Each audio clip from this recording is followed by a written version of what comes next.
பள்ளிக்கரணையில் 2 சக்கர வாகனத்தில் அதிவேகமாக பயணித்த இளைஞர் அருகில் இருந்த தடுப்பு சுவற்றில் மோதி 20 அடிக்கு மேல் தூக்கி வீசப்பட்டு தலை துண்டாகி பலி. உடன் பயணித்த நண்பரும் பலியான கொடூரம். உண்மைங்களா? பைக்குன்றது ஒரு இடத்துக்கு வேகமாக போகிறது தாயா. இந்த மாதிரி நேர சுடுகாட்டில் போய் படுத்துக்கிறது கிடையாது. நீங்கள் பைக்கை ஹெலிகாப்டர் மாதிரி ஓட்டுறீங்க. இதில் முன்னாடியும் வண்டி வருது, பின்னாடியும் வண்டி வருது, பல லட்சம் பேர் பயணிக்கிறாங்க. நம்ம பொறுப்போடு ஓட்டணும்னு யாராவது ஓட்டுறீங்களா? இப்படி ஒரு மதிப்பு, இப்படி ஒரு மடிப்பு. எத்தனை பேரை நீங்கள் சாபத்தை சம்பாதிச்சுட்டு போகிறீங்க தெரியுமா?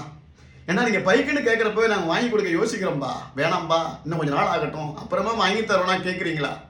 அவன் பைக் வச்சுருக்கான், இவன் பைக் வச்சுருக்கான், நான் பைக்கெல்லாம் போனால் அசிங்கம்னு நீங்கள் சொல்கிறதுனால நாங்கள் ஊரை சுற்றி கடனை வாங்கி உங்களுக்கு பைக் வாங்கி கொடுத்தா இந்த மாதிரி பிள்ளை பறிகொடுக்கவாடா வாங்கி கொடுக்குறோம்.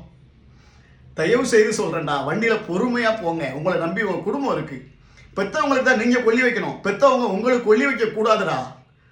போன வாரம் தான் படித்தேன், சாலை விபத்துகளில் தமிழகம் 2வது இடமா.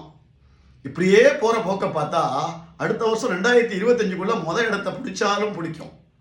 பல பேர் ஹெல்மெட் போடாமல் போய் சாவுறான், பல பேர் வேகமாக போய் சாவுறான், இன்னும் பல பேர் குடிச்சிட்டு போய் சாவுறான். என்னங்கடா நீங்கள் பண்ணுற அநியாயம்? பெற்றவங்க நாங்கள் என்னடா பாவம் பண்ணோம்? உங்களுக்கு வண்டி வாங்கி கொடுத்தது ஒரு குத்தமாடா? நம்ம இல்லைன்னா பெற்றவங்க எவ்வளோ ஃபீல் பண்ணுவாங்க, எவ்வளோ வருத்தப்படுவாங்க. நம்மளை நம்பி ஒரு குடும்பம் இருக்கேன்னு என்னைக்காவது நினச்சிருக்கீங்களாடா? உங்கள் ஜாலி தானே முக்கியம். இன்னைக்கு ஒன்றை இழந்தவன் குடும்பம் எப்படி தவிச்சிட்டு இருக்கு தெரியுமா? தயவு செய்து சொல்கிறேன், இளைஞர்கள் வண்டியில் பயணிக்கும் போது பொறுப்புணர்ச்சியோட பயணிங்க. உங்களை நம்பி தான் அண்ணன், அக்கா, தங்கச்சி, அப்பா, அம்மா எல்லாரும் இருக்காங்க. நீங்கள் கடன் அடைப்பின்னு தான் உங்களுக்கு பைக் வாங்கி கொடுத்துருக்காங்க. உங்களை அந்த மாதிரி பழி கொடுத்துட்டு ஃபோட்டோவை மாட்டி மாலையை போட்டு அழுகுறது கிடையாது. பொறுப்பு ரொம்ப முக்கியம் தம்பி.